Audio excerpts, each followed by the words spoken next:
2025 ఉందో ఎన్నో ఆశలు తీర్చింది, మనకి ఎన్నో ఆకాంక్షలు నెరవేర్చింది. ఎన్నిటికో మనం పునాది వేసుకున్నాం.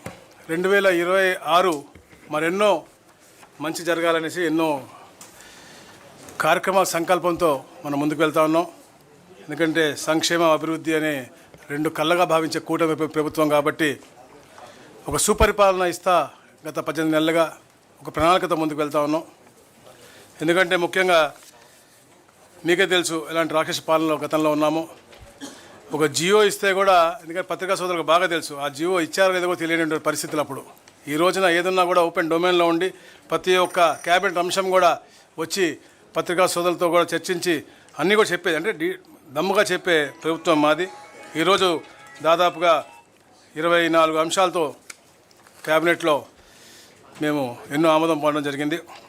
రెవెన్యూ డిపార్ట్మెంట్లో 5, ఎంఏయుడిలో 7, అలాగే సోషల్ వెల్ఫేర్, అలాగే ఇన్వెస్ట్మెంట్స్ మీద అంటే ఎన్నో అభివృద్ధి కార్యక్రమాలు చేయాలి కాబట్టి దుగ్గరాజపట్నంలో షిప్ బిల్డింగ్ ప్లాంట్ కానీ, అలాగే ముఖ్యంగా సాంఘిక సంక్షేమ శాఖలో పేదలకి ఏదైతే ఎన్ఎస్ఎఫ్డిసి లోన్స్ ఇస్తారో వాళ్ళందరికీ కూడా ఉపశమనం కల్పించే విధంగా 41 కోట్ల రూపాయలు వడ్డీ రుణమాఫీ చేయడం కానీ, మరి అలాగే సిఆర్డిఏలో central institute of yoga and న్యాచురోపతికి నూతనంగా భూమి ఇవ్వటం కానీ, అలాగే ఆర్ఎస్ఎస్ గొడవలి విశాఖపట్నంలో మంచి ఆసుపత్రి కట్టడానికి కోసం వాళ్ళకి కూడా భూమి ఇవ్వటం జరిగింది. మరి ముఖ్యంగా ఏదైతే పవర్లో కూడా గవర్నమెంట్లో కూడా ఎక్కడ కూడా అంటే నష్టం జరగకూడదు, వాళ్ళు కూడా అంటే ఒక బాధ్యత రావాలి అని చెప్పే లక్ష్యంతో కూడా ఒక కార్యక్రమం చేసి ముందుకెళ్తా ఉన్నారు. డిసిప్లిన్ ఉండాలి కాబట్టి స్మార్ట్ మీటర్స్ కొన్ని ముందుగా గవర్నమెంట్ ఆఫీసుల్లో పెట్టాలని చెప్పే లక్ష్యంతో ఒక ప్రణాళికతో ముందుకు వెళ్తా ఉన్నారు. ఎందుకంటే అందరినీ చైతన్యపరచాలి, ప్రైవేటు కాకుండా గవర్నమెంట్ ఆఫీసులో డిసిప్లిన్ రావాలని చెప్పే లక్ష్యంతో ఒక కార్యక్రమం చేసడానికి విధంగా ముందుకు వెళ్ళారు. అలాగే విద్యుత్ రంగంలో జిఎస్డిపిలో 0.50 వరకు అదనపు రుణాన్ని పొందేందుకు కూడా ఆమోదం పొందడం జరిగింది. ఇట్లా ఎన్నో కార్యక్రమాలు చేసుకుంటూ ముఖ్యంగా అందరూ ఎదురు చూస్తుంటే డిస్ట్రిక్ట్ రీఆర్గనైజేషన్ దాని మీద సుదీర్ఘంగా మనం చర్చించడం జరిగింది. దానికి కూడా అన్ని ఫలితాలు కూడా మేము ముందు చెప్పబోతా ఉన్నాం. దాదాపుగా 17 జిల్లాల్లో మార్పుల కోసం మనం 9 ఇచ్చాము. 9 జిల్లాల్లో మార్పులు లేవు. విజయనగరం, పార్వతీపురం, మన్యం, విశాఖపట్నం, ఏలూరు, కృష్ణా, ఎన్టీఆర్, గుంటూరు, పల్నాడు, అనంతపురం తప్ప మిగతా 17 నియోజకవర్గాల్లో కూడా 17 జిల్లాల్లో కూడా మార్పులు వచ్చాయి. ఏదైతే గజెట్ ఇచ్చిన తర్వాత పబ్లిక్ నుంచి వచ్చిన రెస్పాన్స్ బట్టి మనకి ఎక్కడెక్కడైతే మండలాలు మారాలో, ఎక్కడెక్కడైతే డివిజన్స్ కావాలో అవన్నీ కూడా మనం ఏర్పాటు చేయడం జరిగింది. నూతనంగా రంపచోడవరం అంటే పోలవరం రంపచోడవరం, ఎందుకంటే పోలవరం అనేది ఈ రాష్ట్రానికే ఒక మంచి పేరున్నటువంటి మనకంటే మనం పోలవరాన్ని సోమవారంగా పెట్టుకుని మనం గతంలో కూడా చాలా కార్యక్రమాలు చేసాం. ఇది మనకి ఒక నాడి అని చెప్పి, జీవనాడి అని చెప్పి చెప్పుకున్నాం కాబట్టి ఆ పేరు ఉండాలనే లక్ష్యంతో పోలవరం జిల్లాగా ఒకటి ఏర్పాటు చేసి రంపచోడవరం నియోజకవర్గాన్ని దాన్ని అభివృద్ధి చేయాలని చెప్పేసి, అలాగే ఎక్కడైతే పోలవరం విలేజ్ ఉందో దాన్ని కూడా రాబోయే రోజుల్లో అభివృద్ధి చేసి ఆ ప్రాంతానికి కూడా రెవెన్యూ పరంగా కూడా ఒక డివిజన్ ఇవ్వాలని చెప్పేసి కూడా ముఖ్యమంత్రి గారు కాంక్షించారు. అది రాబోయే రోజుల్లో కూడా చేయాలని చెప్పేసి మేము చేస్తూ ఉన్నాం. దాదాపుగా 25 మార్పులతో మనకి ఈ 17 జిల్లాలు మనం చేసాము. అంటే కొన్ని మండలాల మార్పులు అలా ఉన్నాయి. ముఖ్యంగా అయితే ప్రజలు కాంక్షించారు, గూడూరులో నుండి 3 మండలాల్ని నెల్లూరులో తీసుకురావటం. ఎప్పటి నుంచో గూడూరు ప్రజలు నెల్లూరుకి చాలా దగ్గరగా ఉన్నాం, మేము తప్పకుండా అటు వెళ్ళాలని చెప్పేసి వారు కోరారు. అందుకనే కోట, చిలకూరు మండలం, గూడూరు మండలం మనం నెల్లూరు తీసుకొస్తాను. అలాగే కింద ఉన్నటువంటి 2 మండలాన్ని మనం తిరుపతిలో పెడతా ఉన్నాం. దాని ద్వారా ఏమవుతుందంటే దుగ్గరాజపట్నం పోర్టు కిందకు ఉంటుంది తిరుపతి జిల్లాలో, పైకి కృష్ణపట్నం పోర్టు మొత్తం కూడా అటు. ఎందుకంటే ఇంతకుముందు గత ప్రభుత్వం చేసింది ఎక్కడ కూడా ప్రాపర్గా ఆలోచించకుండా, మంచి పరిపాలనా సౌలభ్యం ఉండే విధం ఉండకుండా ఆ కార్యక్రమాలు చేశాయి. అందుకనే ఇవన్నీ కూడా మనకి ఇబ్బంది ఉంటుంది. అలాగే ఏదో రంపచోడవరం ముందు ముఖ్యంగా చెప్పాను నేను, ట్రైబల్స్ వారి యొక్క అభివృద్ధి అనేది ఎక్కడ కూడా కుంట పడకూడదు, అక్కడ మంచి పరిపాలన లక్ష్యంతోనే ఒకే పార్లమెంట్లో 3 జిల్లాలు అయినప్పటికీ కూడా అది తప్పకుండా ఏర్పాటు చేయాల్సిన అవసరం ఉంది అనే లక్ష్యంతోనే ఈ కార్యక్రమం చేపట్టారు. రంపచోడవరం అలాగే ముంపు ప్రాంతంలో ఉన్నటువంటి ఆ మండలాలు కూడా తప్పకుండా చేయాలి, అభివృద్ధి చేయాలి లక్ష్యంగా రంపచోడవరంని ఒక మంచి జిల్లాగా మనం ఈరోజు చేయడం జరిగింది. అలాగే సామర్లకోట మండలాన్ని మనం పెద్దాపురంకి మార్చడం అంటే కలిపి అటు మండలం మార్చడం.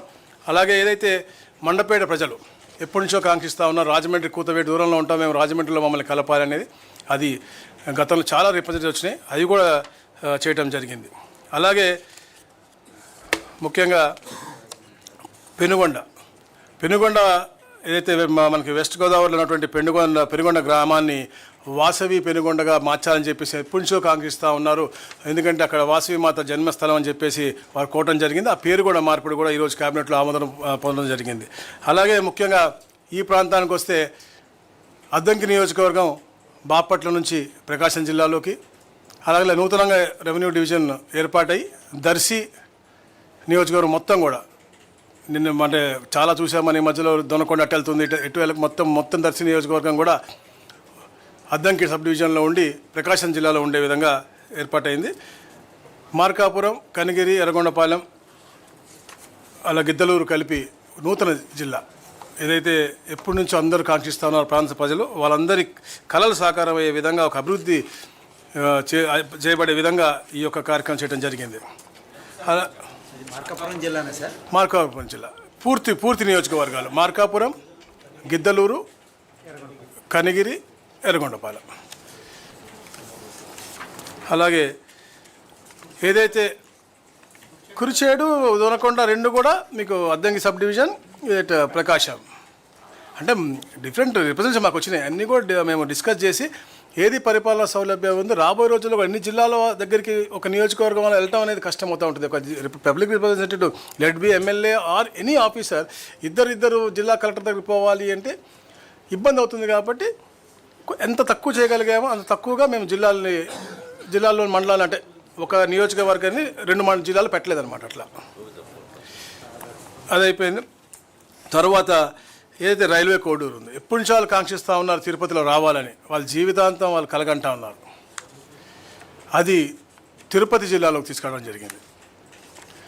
రాజంపేట ఎప్పటి నుంచో ఉద్యమాల ప్రాంతం, వాళ్ళు ఎప్పుడు కూడా మేము హెడ్ క్వార్టర్ కావాలి లేకపోతే మా కడపలో ఉంచండి అని చెప్పేసి వాళ్ళు ఎప్పటి నుంచో కోరుతున్నారు. వాళ్ళు రాయచోటి అనేది వాళ్ళు ఎప్పుడు కూడా హెడ్ క్వార్టర్గా వాళ్ళు ఒప్పుకోవట్లేదు. కాబట్టి రాజంపేటను కడపలో తీసుకెళ్లాలని చెప్పేసి ఒక ఆలోచనతో ఈరోజు ఈ క్యాబినెట్ ఆమోదం చేసింది. అలాగే ముఖ్యంగా మదనపల్లి జిల్లాలో ఏర్పాటు చేయాలని చెప్పేసి అందరూ కూడా డిస్కస్ చేశారు. ఏదైతే రాయచోటు ఉందో అది నిజంగా అంటే అది కొంచెం బాధాకరం విషయం. ఎందుకంటే గతంలో చేసినటువంటి పాలకులు ప్రాపర్గా చేయకుండా, ఎందుకంటే సరౌండెడ్ బై కాన్స్టిట్యున్సీస్ని ప్రాపర్గా వాళ్ళు ఇన్వాల్వ్ చేసి రాయచోటిని హెడ్ క్వార్టర్కి పెట్టుంటే ఈ ప్రాబ్లం వచ్చేది కాదు. రాజంపేట వాళ్ళు ఎప్పుడు కూడా కడపకు వెళ్తూ ఉంటారు. ఈ మన పొంగునూరుని తీసుకెళ్ళి చిత్తూరులో పెట్టి దాన్ని ఇక్కడ కలపకుండా అంటే ఒక అసలు పరిపాలనా సౌలభ్యం లేనటువంటి విధానంగా కేవలం రాయచోటిగా పెట్టేటువంటి పరిస్థితి. కాకపోతే ఇప్పుడు మన రాయచోటిని సింగిల్గా ఒక నియోజకవర్గాన్ని ఒక డిస్ట్రిక్ట్గా ఇవ్వలేము. కాబట్టి అన్నమయ్య జిల్లా అలాగే అన్నమయ్య జిల్లాగా ఉండి హెడ్ క్వార్టర్ని మదనపల్లి మార్చడం జరుగుతూ ఉంది. రాయచోటి కూడా మదనపల్లి జిల్లాలో ఒక భూభాగంగా ఉంటుందని చెప్పేసి కూడా మీకు తెలియజేస్తూ ఉన్నాను. ఈ మరి ముఖ్యమైనటువంటి మార్పులు ముఖ్యంగా బనగానపల్లి ఒక సబ్ డివిజన్ ఏర్పాటు అవుతూ ఉంది. అలాగే అడ్డ రోడ్డు అనకాపల్లి జిల్లాలో ఒక సబ్ డివిజన్ ఏర్పాటు అవుతూ ఉంది. అలాగే రాజంపేట ఏదైతే సిద్ధవటమును మరియు ఒంటిమిట్ట ఉందో వాళ్ళు ఎప్పటి నుంచో కూడా మేము కడపతోనే ఉంటా ఉన్నాను. సో వాళ్ళని కూడా అక్కడే ఉండే విధంగా, అలాగే మడకశిర ఎప్పటి నుంచో కాంక్షిస్తూ ఉన్నారు ప్రజలు, అక్కడ అందరూ కూడా సపరేట్ రెవెన్యూ డివిజన్ కావాలని, ఎందుకంటే అది కొంచెం పక్కకు తోసినట్టు ఉంటుంది కాబట్టి అది కూడా చేసినటువంటి పరిస్థితి.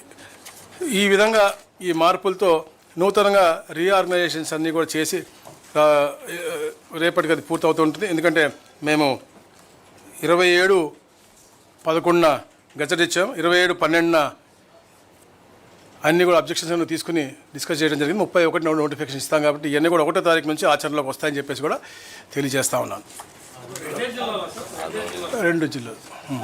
అలాగే చెప్తా ఆదోనిలో కూడా చిన్న మార్పు. ఆదోనిలో ఒక మండలం పెంచి ఆదోని 1, ఆదోని 2 అని చెప్పేసి అక్కడ కూడా ఏర్పాటు చేయడం జరిగింది. రాబోయే రోజుల్లో ఎట్లయినా అవసరం బట్టి ఇంకేమైనా ఉంటే కూడా అక్కడ మార్పు చేస్తామని చెప్పేసి కూడా చెప్పాము మేము. పూర్తయినాక ప్రశ్నలు తీసుకోండి, ఇంకా ఉంది ఫినిష్ చేయాల్సి. Polavaram, Madanapalle, Annamayya as it is ఉంటుంది కాబట్టి 28 అవుతుంది. మార్కప్ అదే ఒకటి తగ్గింది కదా. మదనపల్లి లేదు, అన్నమయ్య జిల్లా పేరు అట్నే ఉంటుంది. అన్నమయ్య రాయచోటి విల్ బి భాగం, head quarter is Madanapalle. It's like Annamayya at Madanapalle. You can write down as Annamayya at Madanapalle.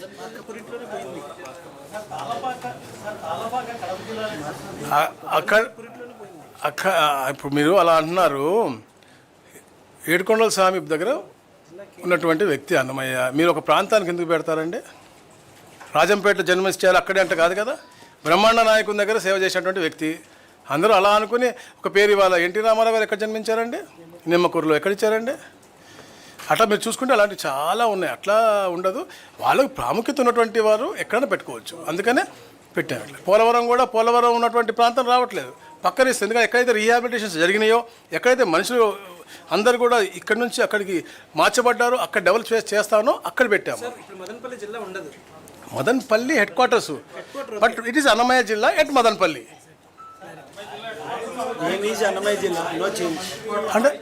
అంటే ఇప్పుడు 100% మీరు అడిగిన దాంట్లో ఉంది.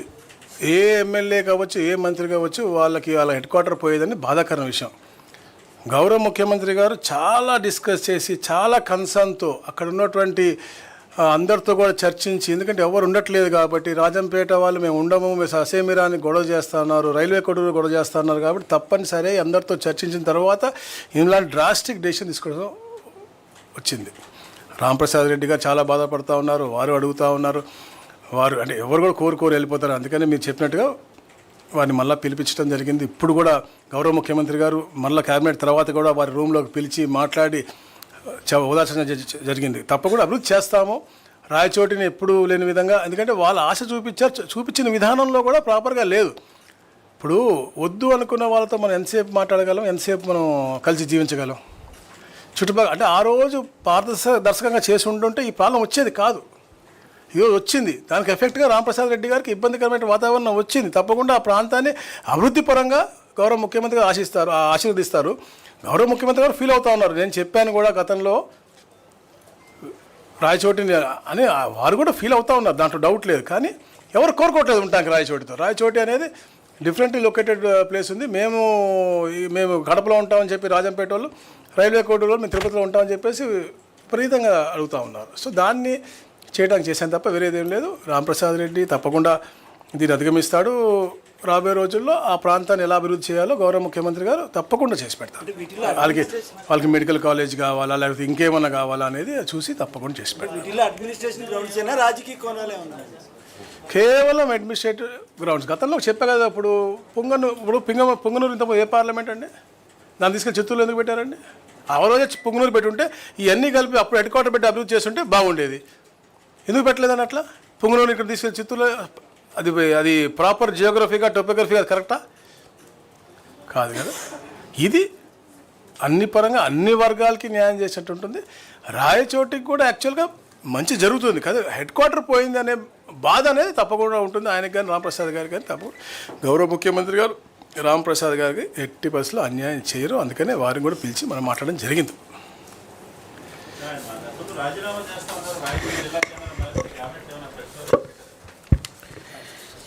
అతను మెచ్యూర్డ్ ఈ మనిషి, అతను కూడా ఆ ప్రాంత అభివృద్ధి కావాలి, దాని దిశగానే పోతారు. కానీ ఎక్కడ కూడా రాజీనామాలు అలాంటి హేస్టీ డెసిషన్స్ ఎవరు తీసుకోరు.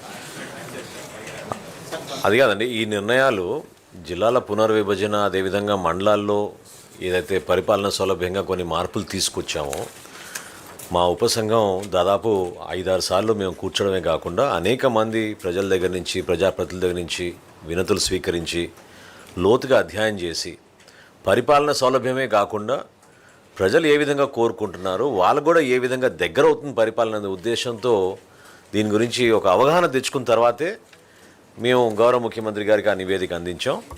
ఇందులో రాజకీయ కోణమో లేకపోతే ప్రత్యేకంగా ఒక నియోజకవర్గానికి ఇబ్బంది అవ్వడం అనేది కొంచెం ఇబ్బంది అయినా గౌరవ ముఖ్యమంత్రి గారు బాధ్యత తీసుకుని సంబంధించిన మంత్రి గారు రాంప్రసాద్ రెడ్డి గారితో కూడా ప్రత్యేకంగా ఆయన సమావేశమై ఆ ప్రాంతానికి మరింత అభివృద్ధి చేసే విధంగా మనం ఖచ్చితంగా ఒక మాట ఇద్దాం, దానికి నిలబడదాం. అయితే పరిపాలన సౌలభ్యంని బేస్ చేసుకుని వితౌట్ ఎనీ పొలిటికల్ ప్రెజుడిస్ చాలా క్లియర్గా, ఆనెస్ట్గా, ట్రాన్స్పరెంట్గా చేసిన ఎక్సర్సైజ్లో భాగంగా ఆ కాన్స్టిట్యున్సీ రాయచోటి నియోజకవర్గంలో జిల్లా హెడ్ క్వార్టర్స్ ఏదైతే ఉందో ఈ రోజున మదనపల్లికి షిఫ్ట్ చేయాల్సిన అవసరం వచ్చింది. కాబట్టి ఇందులో వేరే విధంగా ఆలోచించాల్సిన అవసరం ఎవరికి లేదు. తప్పకుండా ఆ స్థానికంగా ఉన్న ప్రజలందరికీ కూడా మేలు జరిగే విధంగా గౌరవ ముఖ్యమంత్రి గారు స్పందిస్తారని నేను భావిస్తున్నాను.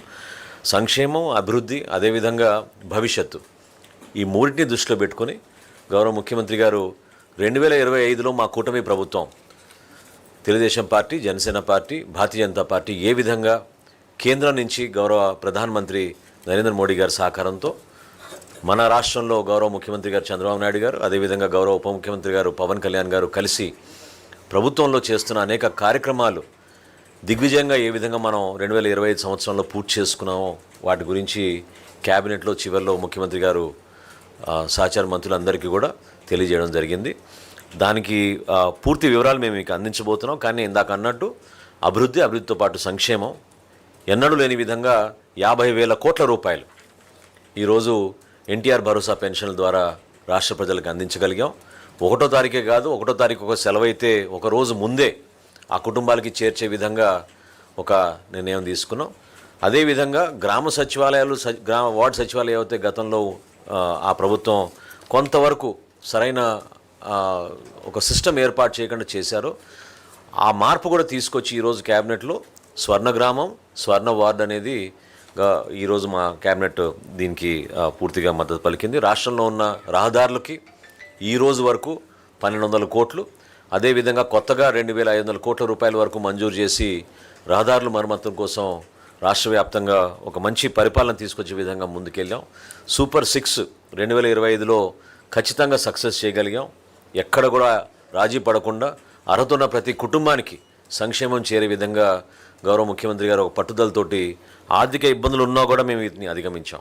అదేవిధంగా డిప్యూటీ చీఫ్ మినిస్టర్ గారు పవన్ కళ్యాణ్ గారు మొట్టమొదటిసారి ప్రతి గ్రామంలో కూడా గ్రామ సభలు జరిగే విధంగా ఒకే రోజున పల్లె పండుగ అనే కార్యక్రమం తీసుకొచ్చి మరొకసారి చైతన్యాన్ని నింపారు. ప్రజాస్వామ్యం నిలబెట్టే విధంగా పంచాయతీరాజ్ వ్యవస్థని మరింత బలోపేతం చేసుకుంటూ ముందుకెళ్ళిన పరిస్థితులు మనం చూసుకుంటూ వచ్చాం. ఇన్ఫ్రాస్ట్రక్చర్లోనూ, ఇన్వెస్ట్మెంట్లోనూ ఎక్కడ కూడా తగ్గకుండా మన రాష్ట్రంలో రావాల్సిన పెట్టుబడులు, ప్రత్యేకంగా విశాఖపట్నంలో మనకి గూగుల్ లాంటి సంస్థ వచ్చి డేటా సెంటర్ ఏర్పాటు చేయడం, ప్రపంచంలోనే అతి భారీ పెట్టుబడిగా ఈరోజు మనకు ప్రత్యేకత గుర్తింపు రావడం వలన నిజంగా మనందరం కూడా గర్వపడాల్సిన సందర్భం ఇది. అదేవిధంగా రాబోయే రోజుల్లో ప్రతి పౌరుడికి మరింత మెరుగైన సేవలు అందించే విధంగా ఈ వాట్సాప్ సర్వీసెస్ కానివ్వండి, టెక్నాలజీని కానివ్వండి, డేటా లేక్ ద్వారా ఖచ్చితంగా మనం ఇంకా ఇన్ఫర్మేషన్ టెక్నాలజీని ఉపయోగించాలని గౌరవ ముఖ్యమంత్రి గారు ఈరోజు చాలా స్పష్టంగా మా అందరికీ కూడా చెప్పడం జరిగింది. ఐటీ సర్వీసెస్ ఇంకా ఎనేబుల్ చేసి మరింత ఉపాధి కల్పించే విధంగా ఏ విధంగా మెగా డిఎస్సి చేశామో, ఏ విధంగా పోలీస్ కానిస్టేబుల్స్ని రిక్రూట్మెంట్ జరిగిందో వాటిపైన కూడా దృష్టి సారించి తప్పకుండా ఆంధ్రప్రదేశ్లో ఒక మంచి పరిపాలన, రూల్ ఆఫ్ లా ఎస్టాబ్లిష్ చేసే విధంగా లా అండ్ ఆర్డర్ నంబర్ 1 ప్రయారిటీగా మేము తీసుకుని, ఎస్పెషలీ గంజాయి పైన మేము చేసిన యుద్ధం, అదేవిధంగా ఒక చైతన్యం తీసుకురావడానికి మేము చేసిన మార్పులు, వీటన్నిటిని కూడా బేస్ చేసుకుని రాష్ట్ర వ్యాప్తంగా 3 ప్రాంతాలుగా మనం విభజించుకుని, ఒక పక్క విశాఖపట్నం నుంచి పశ్చిమ గోదావరి వరకు మనం ఒక క్లస్టర్గా తీసుకుని ఇండస్ట్రియల్ డెవలప్మెంట్ రావాలి, ఈ 3 సెక్టర్స్లో కూడా రావాలనే ఉద్దేశంతో గౌరవ ముఖ్యమంత్రి గారు ఈరోజు వివరించారు. రాయలసీమ ప్రాంతాల్లో ఏ విధంగా అభివృద్ధి తీసుకురాగలుగుతున్నాం, కేంద్రం నుంచి మాకు అందిన సహాయం, ప్రత్యేకంగా భారతీయ జనతా పార్టీలో ఉన్న నాయకత్వం ఏ విధంగా కొత్త రోడ్ల నిర్మాణం కూడా ప్రతిపాదించిందో, భారతదేశంలో ఎక్కడ లేని విధంగా మన రాష్ట్రానికి ఎక్కువగా ఆ రోడ్ కనెక్టివిటీ ద్వారా బెనిఫిట్ అయ్యేటట్టు మనం ముందుకెళ్తున్నాం అనేది గౌరవ ముఖ్యమంత్రి గారు వివరించారు.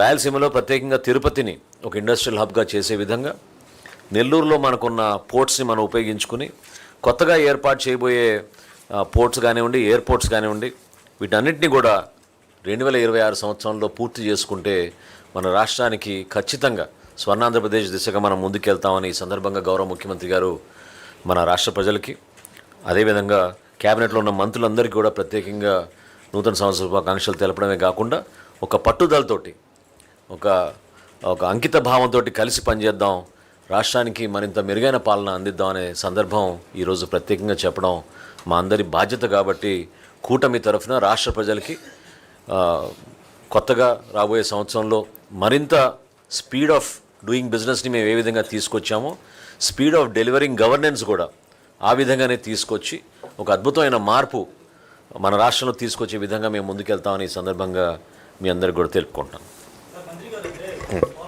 సార్ ఒక్క నిమిషం. పత్రికా మిత్రులందరికీ నమస్కారం. మిత్రులారా, గత 18 నెలలుగా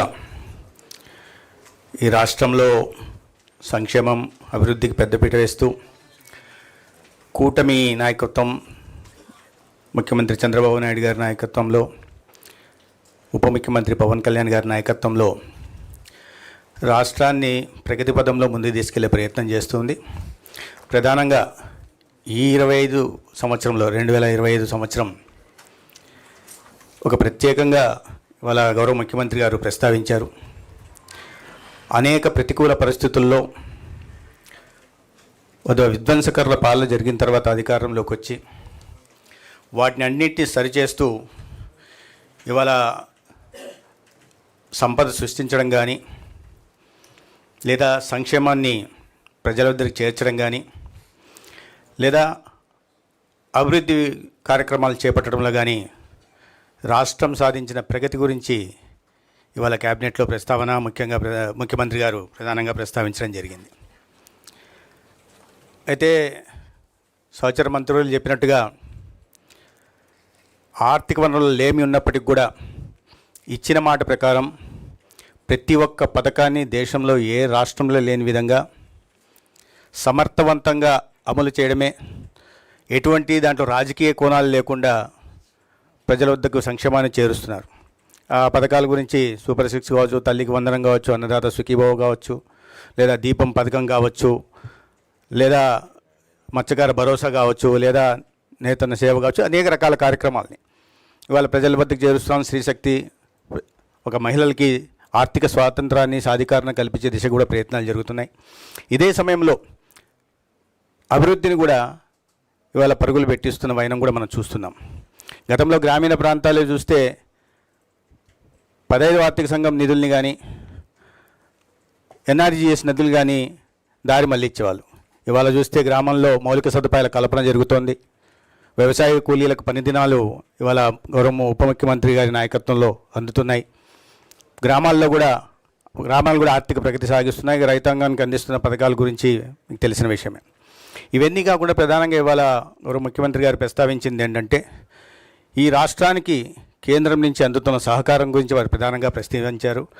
అమరావతిలో ఒక అద్భుత రాజధాని నిర్మాణం గురించి కానీ, లేదా పోలవరం గురించి కానీ, లేదా రైల్వే జోను, అదేవిధంగా బల్క్ డ్రగ్ పార్కు, ప్రధానంగా ఈ గ్రీన్ హైడ్రోజన్ కారణంగా గతంలో విశాఖపట్నంకి వచ్చినప్పుడు ఒకటే రోజు 2,10,000 కోట్ల వివిధ అభివృద్ధి కార్యక్రమాలకి, రాజధాని ప్రాంతంలో 56,000 కోట్ల వివిధ అభివృద్ధి కార్యక్రమాలకి, ఇటీవల రాయలసీమ ప్రాంతానికి వచ్చినప్పుడు 13,500 కోట్లు వివిధ అభివృద్ధి కార్యక్రమాలకి, ఇంత పెద్ద ఎత్తున దాదాపు 3 లక్షల కోట్ల పెట్టుబడుల్ని ఇవాళ మౌలిక సదుపాయాల కల్పన, తద్వారా సంపదను సృష్టించాలని తీసుకొచ్చిన కారణంగా ఇవాళ మన ఉత్పత్తి కూడా, గ్రోత్ రేట్ కూడా 11% దాటింది. కానీ లక్ష్యం 15%గా పెట్టుకున్నాం, లక్ష్యం దిశగా సాగుతున్నాం.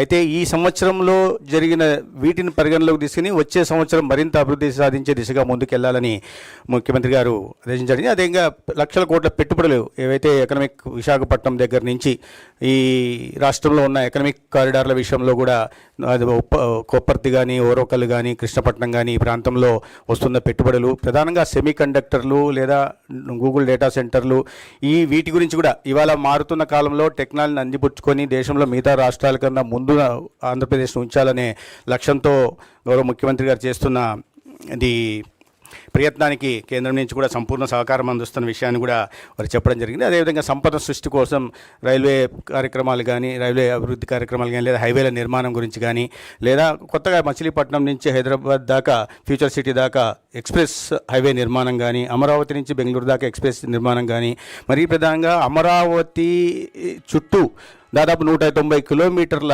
38,000 కోట్లతో 190 కిలోమీటర్ల ఔటర్ రింగ్ రోడ్డు కారణంగా అమరావతి సంపదను కూడా హైదరాబాద్ దాటిపోయేలా మిగతా అన్ని మెట్రో పట్టణాలతో పోటీ పడేలాగా చేస్తున్న వైనాన్ని కూడా వారు చెప్పడం జరిగింది.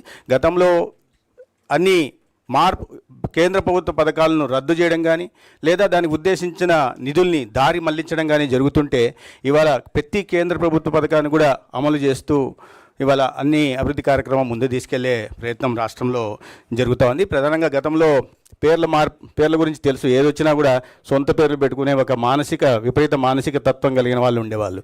ఇవాళ ఆ పరిస్థితి లేకుండా పథకాలకి డొక్కా సీతమ్మ గారి పేరు, సర్వేపల్లి రాధాకృష్ణన్ గారి పేరు, ఎర్రాపెగడ సుబ్బారావు గారి మహనీయుల పేర్లు పెట్టే ప్రయత్నం కూడా జరుగుతున్న విషయం మీ అందరికీ తెలుసు.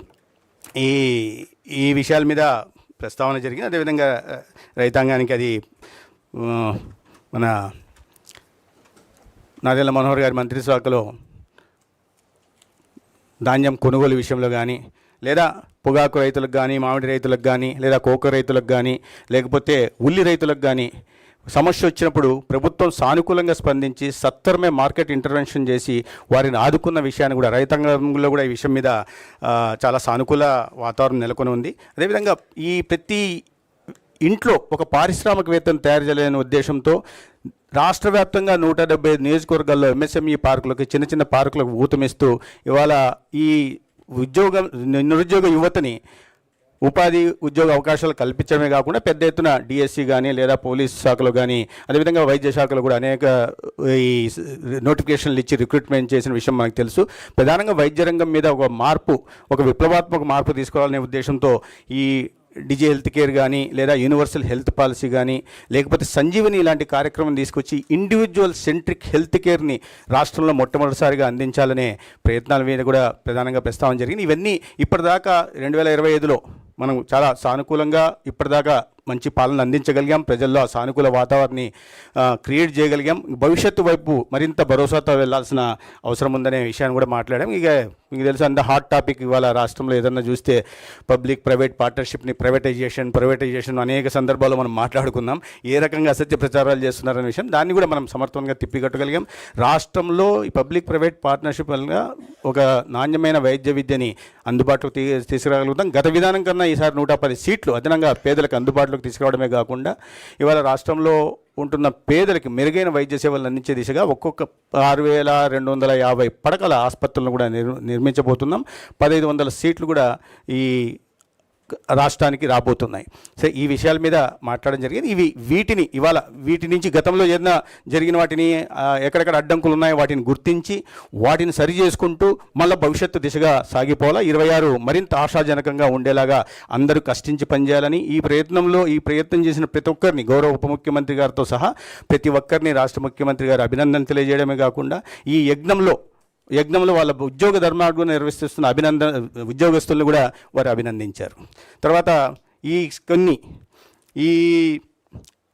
రీఆర్గనైజేషన్ విషయంలో గతంలో కేవలం రాజకీయ కారణాల వల్ల జరిగిన విషయం మీకు తెలుసు. ఉదాహరణకు చెప్పాలంటే 45 కిలోమీటర్ల దూరంలో ఉంటుంది కందుకూరు ఒంగోలుకి. దాన్ని తీసుకెళ్లి 111 కిలోమీటర్ల దూరం ఉంటుంది నెల్లూరుని కలిపారు. 35 కిలోమీటర్ల దూరంలో ఉంటుంది నెల్లూరుకు గూడూరు. దాన్ని తీసుకెళ్లి 90 కిలోమీటర్ల దూరంలో ఉంటున్న తిరుపతిలోకి కలిపారు.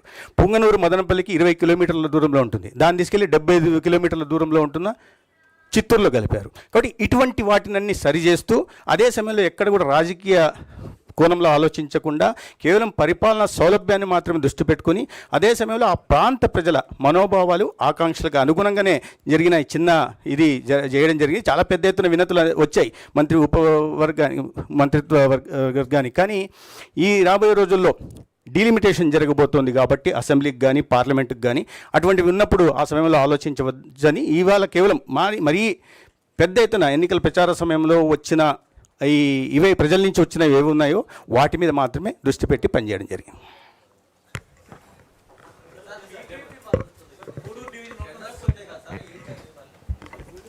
ఇంకా 2 పాయింట్స్ ఉన్నాయండి, 2 పాయింట్స్ ఉన్నాయి. గూడూరు డివిజన్ ఉంటుంది. ప్రస్తుతానికి గూడూరులో ఉన్న 3 మండలాలతో ఆ డివిజన్ ఉంటుంది. వెంకటగిరిలో ఉన్నటువంటి గత 3 సైదాపురం, రాపూరు, కలువ అయితే ఉన్నా గతంలో ఎలా ఉన్నాయి అలానే ఉంటాయి. నెల్లూరులో 2 ఒకటి అది అట్నే ఉంటుంది. సుపరిపాలనకి నిదర్శనం ఈ కూటమి ప్రభుత్వం చాలా చక్కగా మా మిత్రులందరూ కూడా చెప్పారు. పెద్దలు మనోహర్ గారు, సత్యకుమార్ యాదవ్ గారు ఈ 2025 డిసెంబర్ 31 దాకా మనం ఏ లక్ష్యంతో పనిచేసాం, రాబోయే రోజుల్లో ఎలాంటి లక్ష్యాలను ఛేదించుకుంటూ ముందుకు వెళ్ళాలో కూడా చాలా చక్కగా చెప్పారు. మీరు చూసారు గత 18 నెలల్లో సూపర్ 6 పథకాలని చెప్పి అన్నీ కూడా ఈ 18 నెలల్లో సూపర్ 18 పథకాలు మేము చూపించాం. స్త్రీశక్తి అవ్వచ్చు, తల్లికి వందనం అవ్వచ్చు, అన్నదా సుఖీభ అవ్వచ్చు, దీపం 2 అవ్వచ్చు, ఇవన్నీతో పాటు మత్స్యకార భరోసా పెట్టాం, నేతన్న సేవలో పెట్టాం, ఆటో డ్రైవర్ల సేవలో పెట్టాం. అదే కాకుండా ఏదైతే మేము గతంలో ఇమాం మౌజంలకి గౌరవవేతం ఇస్తానో అది కాకుండా పాస్టర్లకు ఇచ్చాం, పురోహితులకు ఇచ్చాం, జూనియర్ లాయర్లకు కూడా ఇచ్చాం. ఇదే కాకుండా పేదలకి మెరుగైన జీవన పరిమాణం ఇవ్వాలని చెప్పేసి ఎన్నో కార్యక్రమాలు చేసుకుంటూ నెలకి గతంలో ఏ చరిత్రలో ఏ ముఖ్యమంత్రి కూడా ప్రజల్లోకి వెళ్ళేవాడు కదా. నెలకి 4 సార్లు గౌరవ ముఖ్యమంత్రి మొదటి తారీఖు అవ్వచ్చు, లేకపోతే స్వచ్ఛాంధ్ర అవ్వచ్చు, ఇంకా ఇతర కార్యక్రమాలు పెట్టుకుని ప్రజల్లోనే ఉంటూ వారి సమస్యలు తెలుసుకుంటూ ఎప్పటికప్పుడు సత్వరంగా పరిష్కరించాలనే దిశగా వారు అన్ని కార్యక్రమాలు చేస్తున్నారు. దానికోసం కూడా మీరు చూస్తూ ఉన్నారు ఆర్థికంగా చాలా రాష్ట్రం ఇబ్బందుల్లో ఉంది. అయినప్పటికీ కూడా ఒక వెల్త్ క్రియేటర్గా ఈ రాష్ట్రాన్ని మళ్ళా పునర్నిర్మించాల లక్ష్యంతో రోజుకి 20 గంటలు పనిచేస్తున్న గొప్ప ముఖ్యమంత్రి, అలాగే మంచి సలహాలు ఇస్తున్నటువంటి గొప్ప డిప్యూటీ సీఎం గారు ఉన్నారు. పైనుంచి మనకి మోడీ గారు ఆశీస్సులు. అందుకే ఎంతోమంది పెట్టుబడిదారులు మొన్న ఏదైతే విశాఖపట్నంలో మనకి సదస్సు జరిగిందో పార్ట్నర్షిప్ సమ్మిట్, చరిత్రలో ఏ రాష్ట్రానికి రానటువంటి విధంగా 12 లక్షల కోట్ల రూపాయలు పెట్టుబడులు రావటం, 11 లక్షల కోట్ల రూపాయలు 11 లక్షల ఉద్యోగ అవకాశాలు వచ్చే విధంగా, అంటే ఈ సమ్మిట్తో కలిపి గతంలో ఉన్నటువంటి పెట్టుబడులు అన్నీ కలుపుకుని దాదాపుగా 23.50 లక్షల కోట్ల పెట్టుబడులు, 16 లక్షల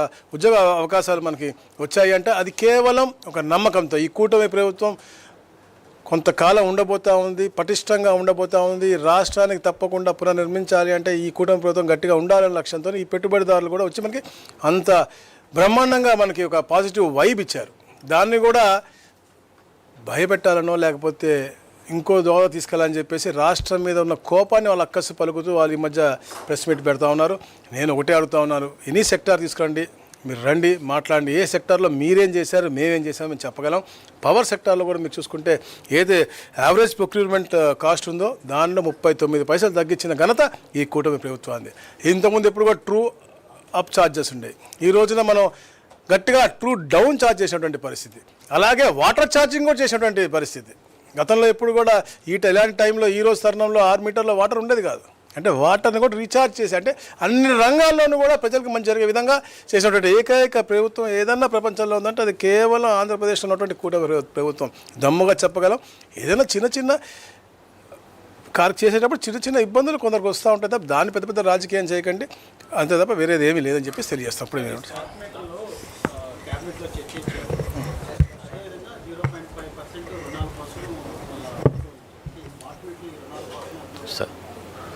ధాన్యం కొనుగోలు మీకు అప్డేట్ ఇస్తాను, ఒక్క నిమిషం. అది అయిపోయినాక క్వశ్చన్స్ తీసుకోండి. రాష్ట్ర వ్యాప్తంగా ఖరీఫ్ ప్రొక్యూర్మెంట్లో కనివిని రీతిలో ఈ రోజుకి 5,59,000 మంది రైతుల దగ్గర నుంచి 34,60,144 మెట్రిక్ టన్నుల ధాన్యం కొనుగోలు చేయడం జరిగింది. దీని విలువ 8,206 కోట్ల రూపాయలు. ఇది ప్రతి రైతు ఖాతాలోనూ 24 గంటల లోపే మన రైతు సోదరులందరికీ కూడా జమ చేయడం జరుగుతోంది.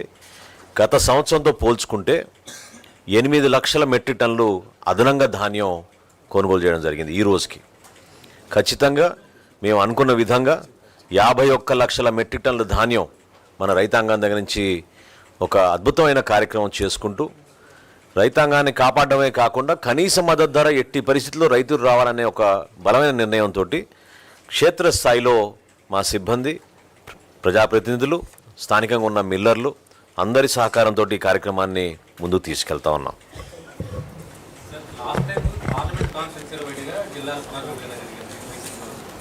ఎక్కడ పార్లమెంట్ నియోజకవర్గ ఆధారంగా ఏర్పడే జిల్లాలు ఎన్ని ఉన్నా చెప్పండి అట్లా.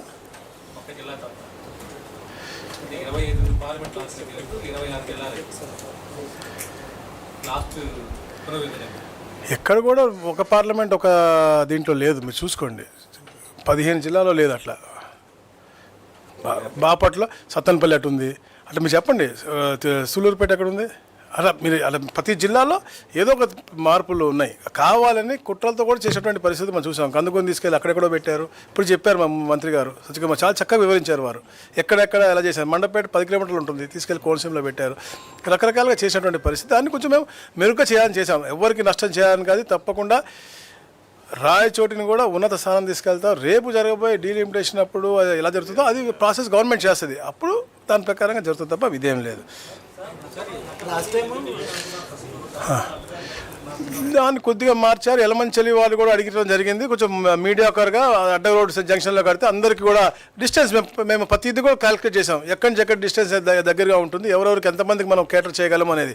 అలాంటి సైంటిఫిక్గా కూడా కూర్చుని అన్ని డిసైడ్ చేసాం మేము. సార్ ఇప్పుడు ఎన్టీఆర్ జిల్లాకి సంబంధించి విజయవాడ పక్కన ఉన్నటువంటి వాటిని ఏదైతే కానూరు లేకపోతే కనూరు ఇట్లాంటి వాటిని కూడా తీసుకోలేదు. 70 కిలోమీటర్ల దూరంలో ఉంచారు.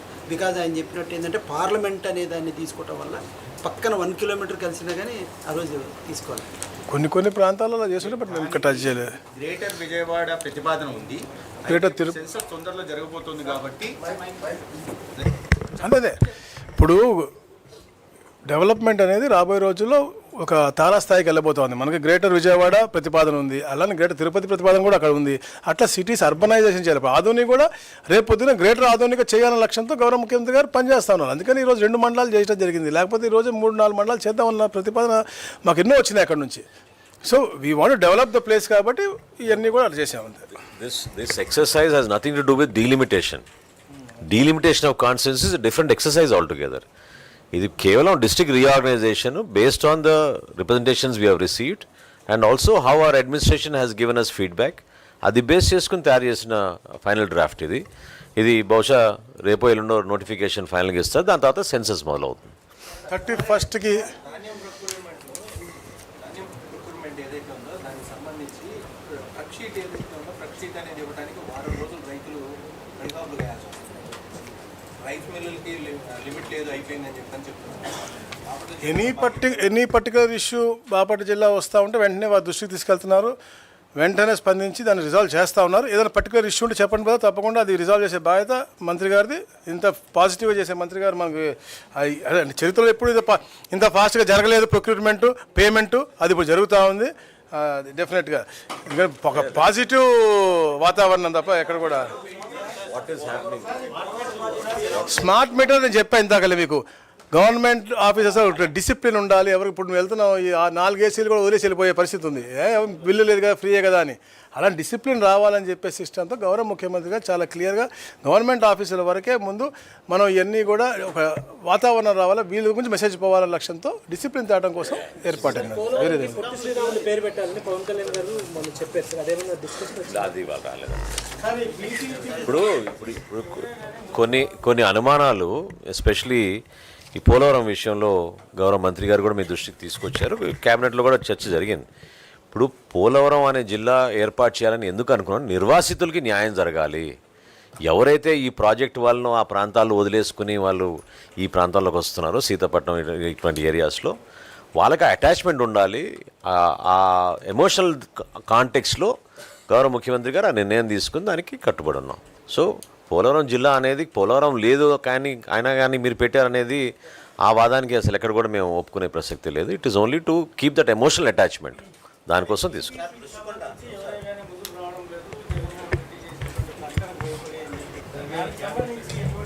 గట్టిగా ఇస్తాడు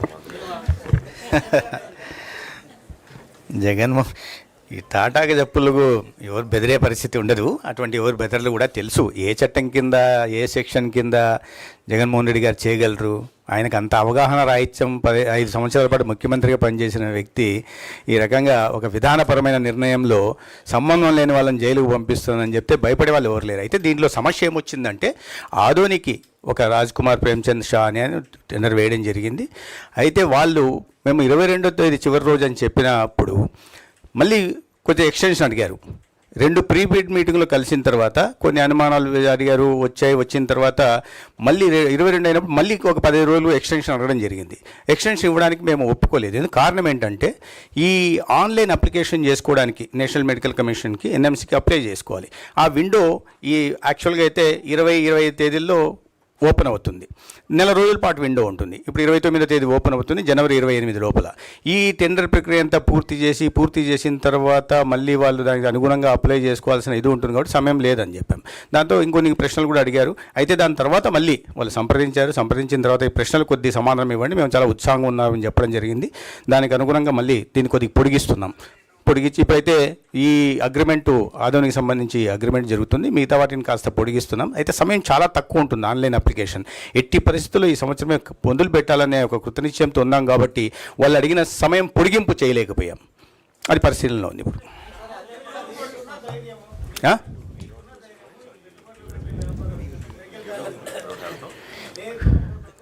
ఇప్పుడు ఆ స్థాయిలో పెట్టుబడులు పెట్టాలనుకుంటే జగన్మోహన్ రెడ్డి గారు ఎవరిని ఏమీ చేయలేరు. చూశారు కదా 5 సంవత్సరాల్లో ఆయన ఎటువంటి దౌర్జన్యాలు చేస్తే ఎవరు భయపడ్డారా?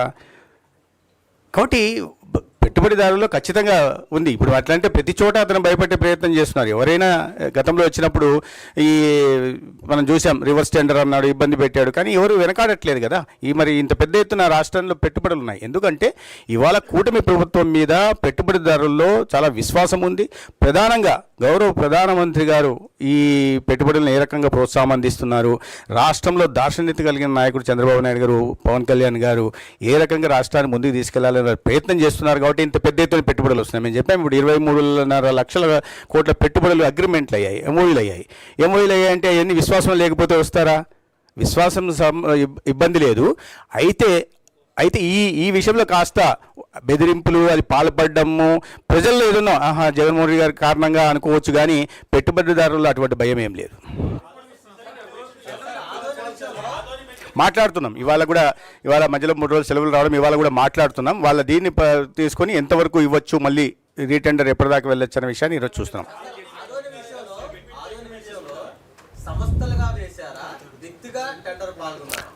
హై నెట్వర్త్ వాల్యూ ఉన్న వ్యక్తి వేశాడు. నేను చెప్పాను డాక్టర్ రాజ్ కుమార్ ప్రేమ్ కుమార్ షా అనే అతను వేశాడు.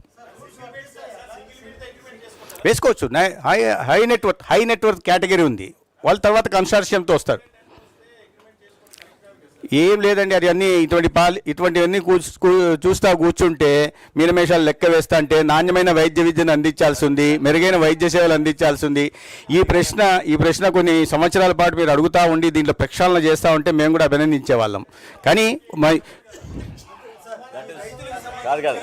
That is much better than reverse tendering. Don't worry. Happy new year to all of you. Thank you very much.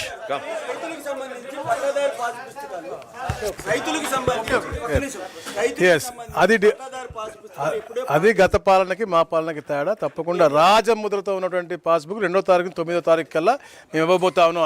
అన్ని కూడా గత పాలకులకి ఈ పాలకులకు తేడా నేను చెప్పేది ఎన్నిసార్లు కూడా. ఎందుకంటే మేము ఎప్పుడు కూడా పేదలకు మంచి జరగాలి, ఎక్కడ కూడా మిస్టేక్తో పాటు పాస్బుక్ ఇవ్వకూడదని కొంచెం సమయం పట్టింది. రాజముద్రతో క్వాలిటీ పాస్బుక్ 2వ తారీఖు 9వ తారీఖు కల్లా ఇస్తా ఉన్నాం. ఏమైనా తప్పులు ఉంటే కూడా వెరిఫై చేసుకోమని చెప్పేసి మేము అధికారులకు తెలియజేయడం జరిగింది. గత పాలకుడు అతనికి ఉన్నటువంటి బొమ్మల పిచ్చితో అతని ఫోటో వేసుకుని పాస్బుక్ల మీద లేదా బౌండరీలో ఉన్నటువంటి గ్రానైట్ స్టోన్స్ మీద ఫోటోలు వేసుకుని ప్రజాధనాన్ని దుర్వినియోగం చేశాడు. ఈరోజు మేము అన్నింటి కూడా సక్రమంగా చేసి పేదలకు మంచి చేయాలని చెప్పి లక్ష్యంతో పనిచేస్తాం. పెట్టుబడిదారులు కూడా మీరు చెప్పారు ఇప్పుడు భయభ్రాంతి పడతా ఉన్నారని. ఎవరు కూడా భయభ్రాంతితో పడట్లేదు. 21 లక్ష మంది రైతులు ఉన్నారు. 21,87,000 మంది అందరికి కూడా ఇవ్వబోతున్నారు. Happy new year. Wish you very very happy prosperous healthy wealthy new year.